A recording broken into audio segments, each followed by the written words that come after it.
Hello. Welcome to Bird Brain. Thank you for those listening. Today is the first time I'm recording live, so I'm really excited. I've got two amazing guests with me, so I'd like to welcome Lucy and James.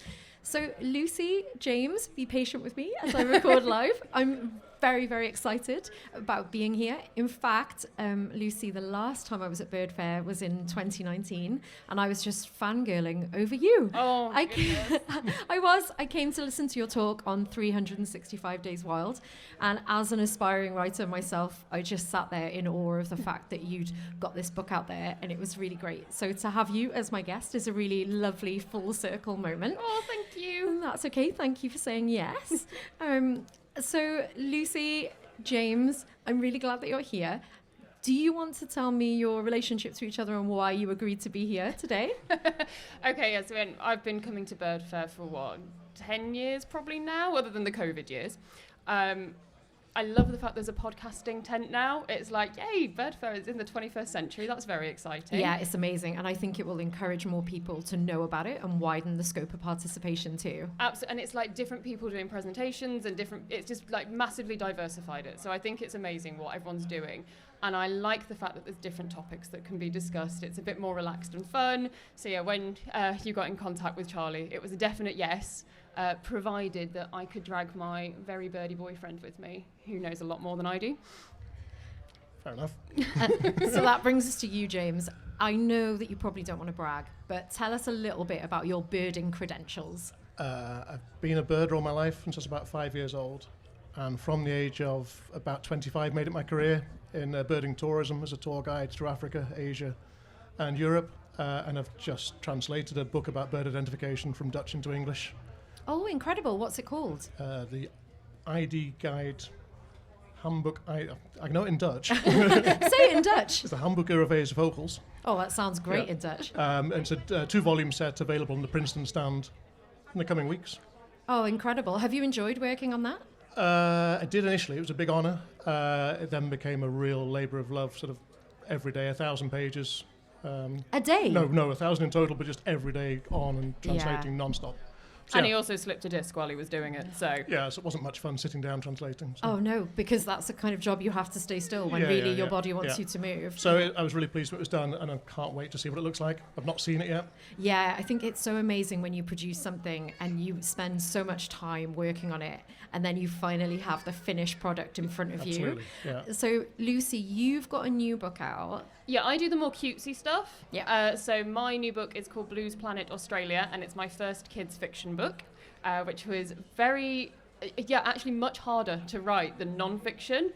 I would take doing an ID field guide any day over writing kids fiction because they are brutal with their feedback, and it's essentially 6 months of research went into the book, and then I wrote the whole thing in 6 days. Wow. Yeah. I had a similar experience when I undertook my master's in travel and nature writing. I actually wrote a book called Matt and the Magic Toilet.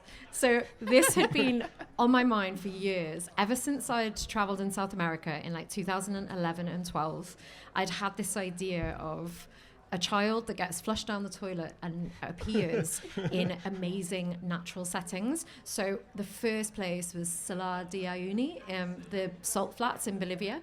Oh, wow. And because when I went there, I almost couldn't breathe the whole time I was there because I just found myself thinking, I don't know how this girl from Cardiff is sat among something that looks like the Land Before Time. Like, I don't know how I'm here, but it is incredible. And I saw a leucistic flamingo while I was there as well. Oh. And I didn't even know what that was at the time. And I didn't have the terminology for it, but I just knew that it was incredible. And it was so exciting to sort of put that into a children's book. And I absolutely hear what you're saying about the research. You want to give children the opportunity to see that sometimes truth is stranger than fiction. Our world is incredible. Absolutely. So this first one, so there's 7 in theory.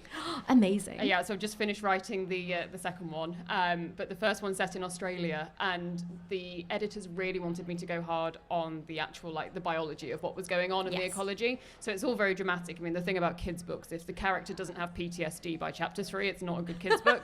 Like, if you look at Harry Potter, that kid should be in therapy from chapter 2. Oh, well, we've got to have some disequilibrium before we re-establish the new order. Absolutely. It's just carnage throughout. This poor girl gets dragged through the mill over and over again, but it's just really exciting. It's like wildfires and things like that.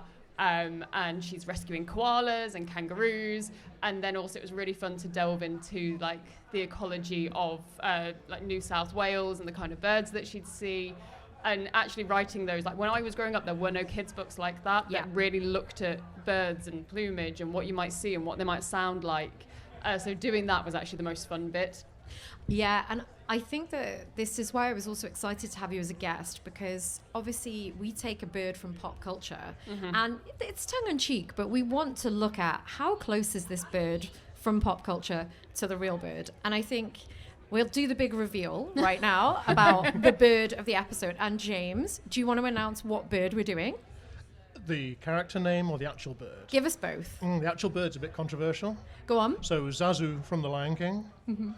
It's a species of hornbill. Some debate as to which species of hornbill it might be. Well, how about you tell me what you decided? We thought until about 6:30 this morning it was a red-billed hornbill, because that's what Disney say that it is. Yes, it is. Yeah, but some things don't quite add up. The bill colour's not right. Some of the plumage features aren't quite right. So it could also be a yellow-billed hornbill. Yep. So it could be a mix of both. Perfect. It looks a lot more like a yellow-billed hornbill now that they've like remade it. Yes. It's like it's kind of, but then there's been splits and all sorts, and it's all got a bit. Yeah, there was one red-billed hornbill, and now there are 5 red-billed hornbills between West Africa, North, South, Namibia. It's all got a bit taxonomic.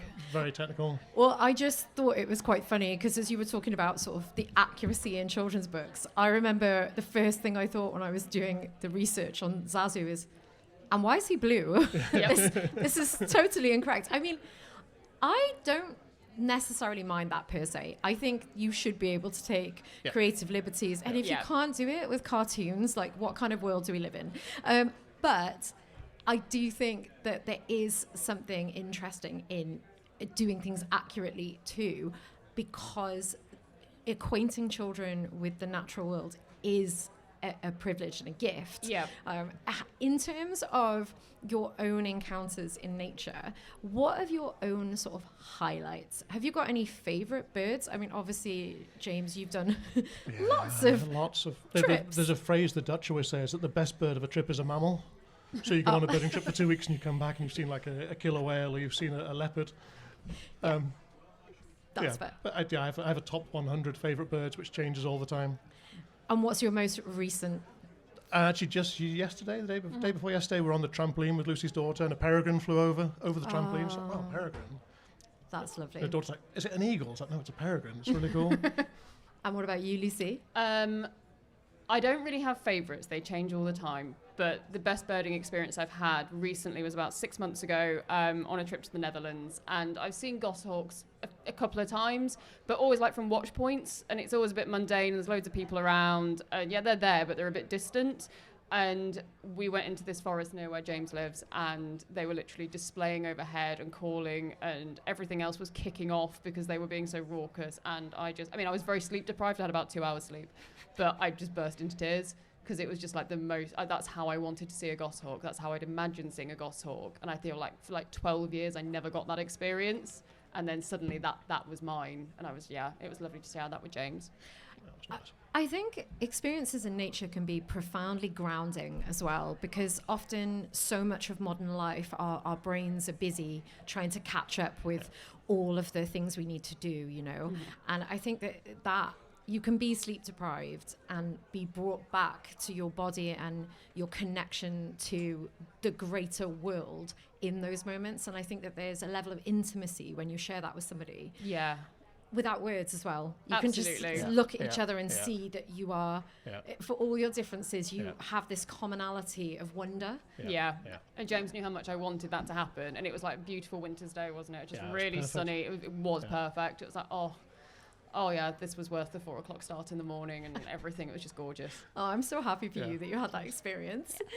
Okay, well, thank you so much for telling me a bit about yourselves, guys. We will launch into having a chat about Zazu. So, first off, I have obviously got some questions I could ask you, but I'm really interested in, is there anything that you just know you want to say?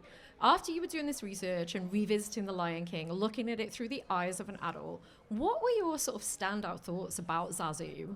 So, the first thing I thought actually was when I thought back to watching the 2019 version, when they CGI'd it all, was actually a kind of feeling of disappointment about Zazu.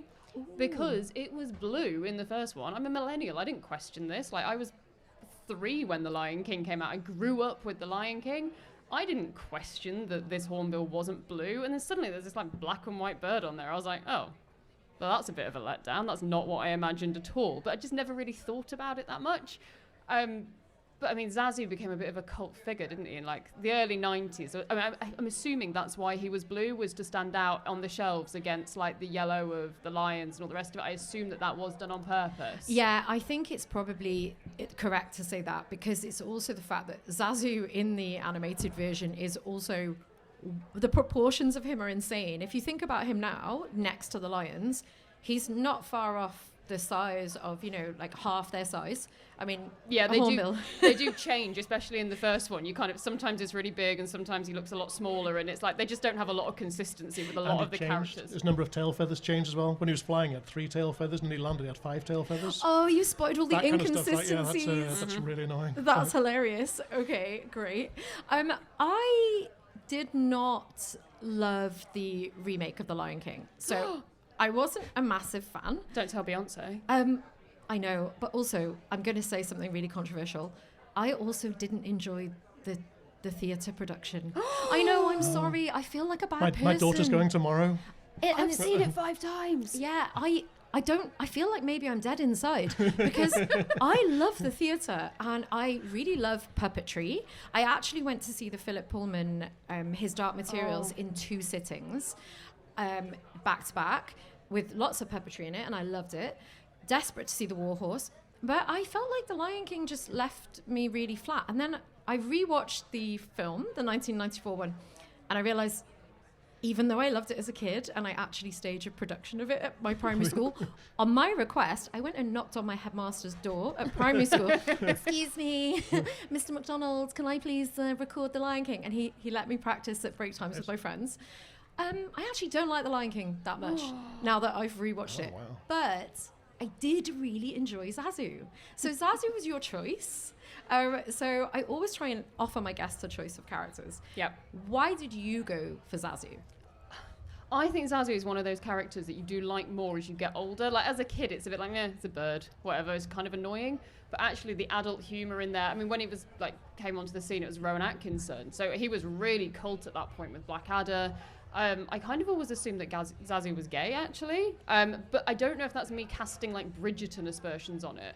Because it's like he's the major domo of the household and the one who's in charge of it, and that's very like Brimsley with Queen Charlotte. Yeah. And it's that kind of dedicated to the job, very officious, very loyal. I like the fact that he's picking fights quite openly with lions and hyenas. That's really fun. There's just this Zazu just thinks he's untouchable.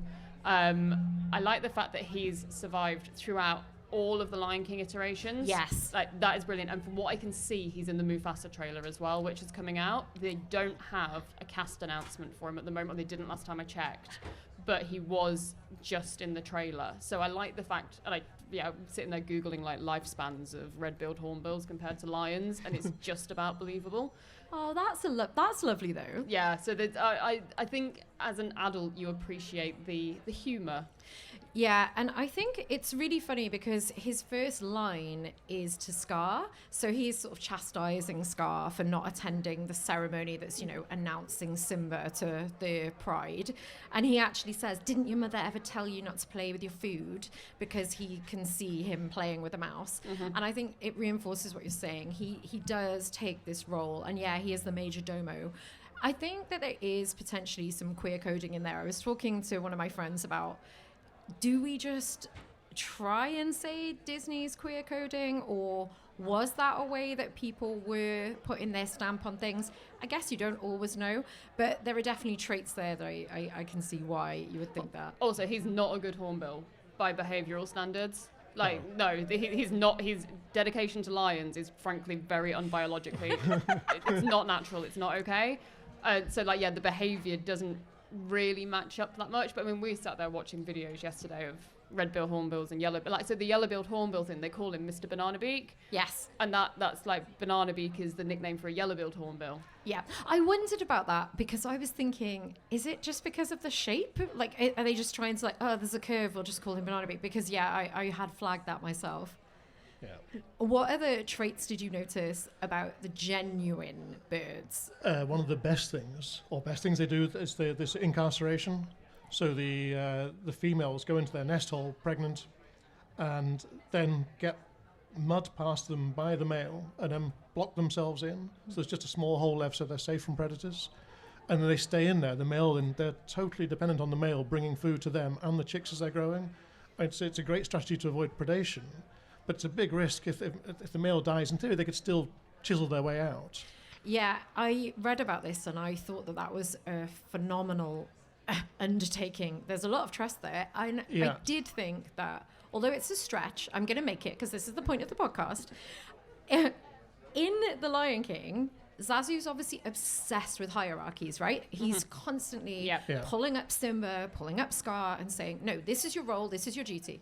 And I kind of like the idea that in that example, that hornbill, the male has got a very set role. I must provide. And the female has a very set role of I must stay in what cannot be a natural thing to do. It is not natural for a flying creature to give away its autonomy like that and to sit sealed somewhere, but it can do it because it has that strong bond between them. So I feel like there is an adherence to rules there, which is pretty cool. But the other thing, of course, the female then, she pulls out all her feathers, her flight feathers. So at this time of year, all the ducks at Rutland Water will now be losing their flight feathers, so the ducks go into an eclipse plumage, so the males look like a female, and they lose all their flight feathers, so ducks can't fly at the moment. And the female hornbill does the same thing. She pulls out all her flight feathers, so at that moment she's in there, she can't fly, so if he does die, and she breaks her way out, she can't go anywhere anyway, she's completely stuck. Now, that would take a month probably to grow back. I have heard that hornbills will sometimes sort of look after other fledglings within the flock. Now, but would they necessarily help support a mate that had lost their partner? Do you know? I don't know. Would they even know it was there? No, they didn't know it was there. If it was, yeah, unless they were in a small flock, because sometimes I guess they're in small flocks, but it's not a given. They're not nesting colonially at all. They're fairly solitary when they're breeding. Oh, well, that is really vulnerable then. Yeah. I wouldn't want to be in that position, I'll be honest. No, neither would I. Sealed in a tree, pulled out all my flight feathers. I was quite offended, like, when I found this out. I was like, what? Yeah. But, I mean, I recognise strategies for survival. Yeah, that's fair enough. But at the same time, I was like, oh, no, this isn't okay. But, I mean, I think we can conclude that Zazu definitely never bred. Yes. Because he does not have time for that. No. He's too busy looking after the baby lions. Yeah, he's just babysitting. Yeah. Do you have any favourite moments from The Lion King with Zazu? I actually really like the beginning because it's the first main character that we see. So when it's like the circle of life and it's coming up, the first of the main characters we see is Zazu flying towards Pride Rock. And I just think that's really lovely. I mean, we sat there comparing geographical regions.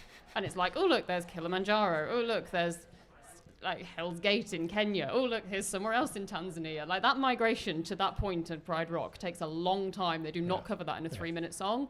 And I really like that Zazu's the first character that comes in, but I also like how sarcastic he is, especially like around hyenas and stuff. Yeah, I appreciate his sarcasm, and I think that Rowan Atkinson's kind of unparalleled like that, though, isn't he? Although we do have, obviously, Robin Williams with the genie. I mean, that's another kind of level of humour. Not a bird, though. No, absolutely. So it doesn't count.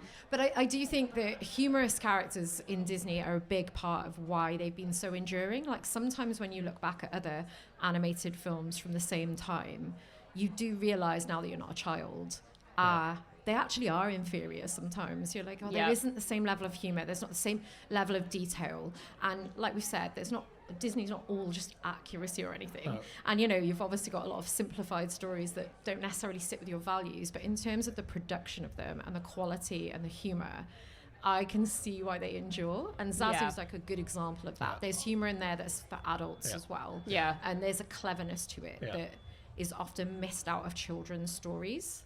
Yeah, and like, so The Lion King basically got more technical the more it went on. So if you like, I have had to sit and watch the entire Lion Guard series, and it makes me want to pull my eyeballs out and throw them at the screen. I hate it. But there are a lot of bird storylines in there where you can see they've clearly thought, we need to go a little bit beyond lions here. So there are actually loads of bird stories in there. There's like drongos and flamingos and loads of other stuff. And it's like, oh, this is actually quite accurate. They have made a lot more of those species, which is really nice. That doesn't make up for the fact that the program itself is terrible. Fair enough. They never used to be. There never used to be birds in films. They were sort of always in the background somewhere, never accurate, never interesting. Yeah, and I think that it's really interesting that they've been missed so frequently because there have always been bird lovers. Yeah.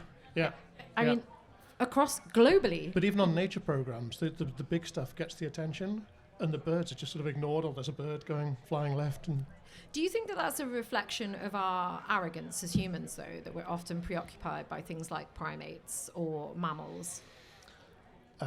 Yeah, I'd say so, because I think we do the same to insects and things like that. Yeah, Anything that requires some kind of accuracy, like a lion is a lion to a certain extent.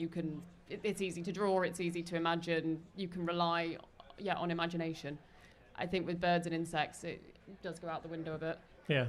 Well, like the big cat diaries. Every year there are big cat diaries. There's big cat diaries again. Oh, there's a bird and big cat diaries. Even like David Attenborough stuff, they're not very good at going to species level. They say, oh, there's a hornbill. They're not very good at actually saying exactly what is that species. They make quite sweeping generalizations. Even in the big blue chips now, they're still not good at that narration. Is that something that you find irritating? Yes, Yeah, very. Yeah. And if people want to sort of get that level of detail, do you have any sort of go-to sources? No, not really. Him. Yeah.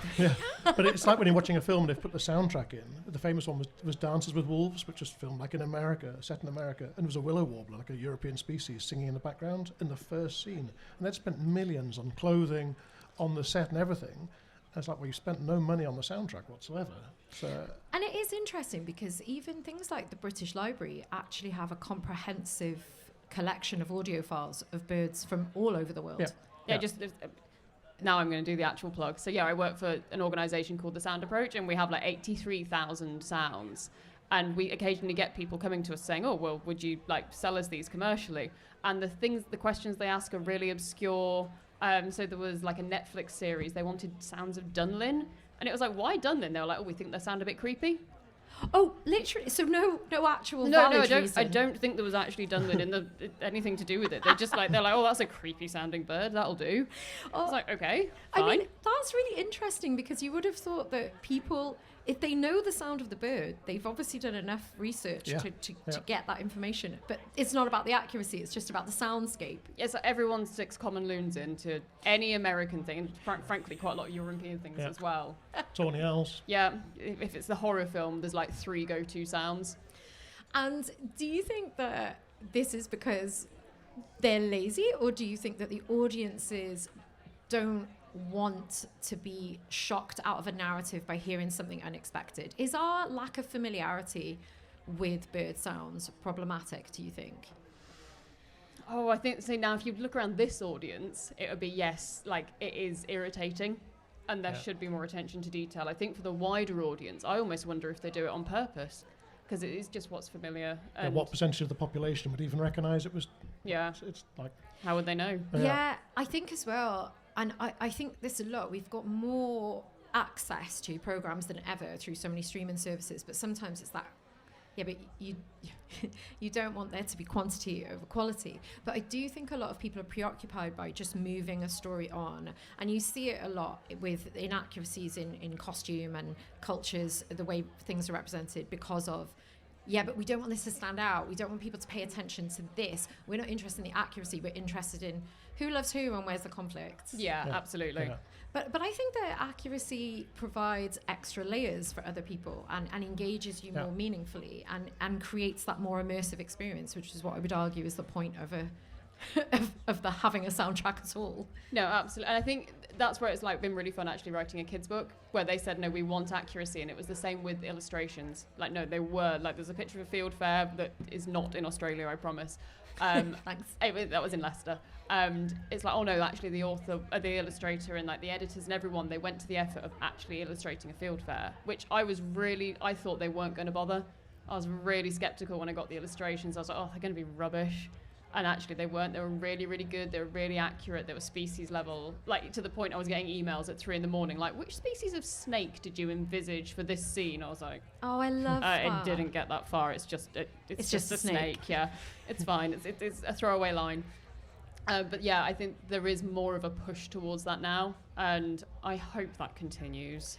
Yeah, I mean, I would argue that the thing is, if you want to protect a species and you want us to care more about the natural world, you don't want to just keep focusing, like you said, on just the Big Cat Diaries or just on the same old things. You want to remind people that there is scarcity without just the fear of everything's getting worse. Show people something that's becoming scarce, or tell people about that. I think that's definitely a more engaging way. I agree. Zazu had an entire song cut. Did he? Yeah. Oh, I didn't know this. Tell me more. Yeah, Zazu had a song called The Morning Report, you know, where he gets pounced on by baby Simba. There was originally a song there. And I do not know how I've heard this song, because I know it off by heart, and I cannot figure out where I know this song from because it was cut. Oh, tell me some of the lines. It's all to do with something called a morning report, and it's all to do with like the elephants and the cheetahs, and it's very pun heavy. I can't remember it like off by heart. Like it's all to do with cheetahs never prosper and things like that. Oh, wow. And elephants never forget. Oh, it's probably in a edited version or an extended version. It must be, but it also made it into Broadway it was never in the film. It got cut from the film, and then it did make it into Broadway until like early 2000s. Then it got cut from there as well. So poor Zazu is just getting chopped right, left, and centre.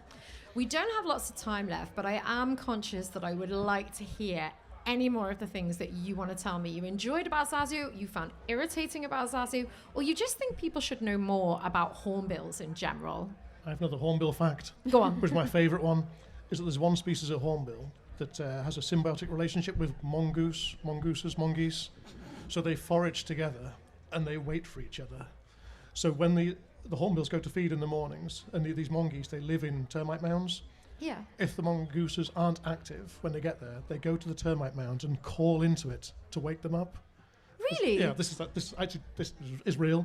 And they call to wake them up, say, look, we're ready, let's go. And if the hornbills are late, the mongoose wait.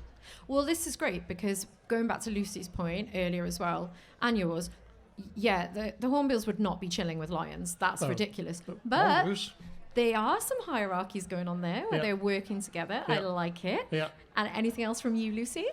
Most of them I've nicked from James, to be honest, so I can't take credit for them. But there's species in Asia, aren't there, that are heavily endangered? Yeah, helmeted. It's because, I mean, it's keratin. It's just the stuff that their horns and the bills are just basically the same stuff that's our hair and nails. But they've been hunted for ivory and things like that, haven't they? They're the species as well, the helmeted one, and then there's the grey and the Indian grey, I believe. They have got the casque above the a lot bill. of them. A lot have got casques, but the helmeted is the only one that's solid. The rest are sort of a hollow inside. I see, and I find it really interesting that all of those three, they can fight with their casque as well. That's right. And I realised that the helmeted one particularly, they can spend up to 2 hours aerial jousting with their casque. Like, that sounds like very ridiculous, but very tiring. They have like 2 vertebrae, don't they, that are sealed together to make the neck stronger so they can fight as well, and then to carry the weight of the casque. Oh, it's incredible. Well, guys, we're running out of time, but thank you so much for your time and for being my guest live. It's been really, really great to have you, and good luck with all your endeavours. Thank you very much. Thank you. Elliot explains. What's orange and sounds like a parrot? A carrot!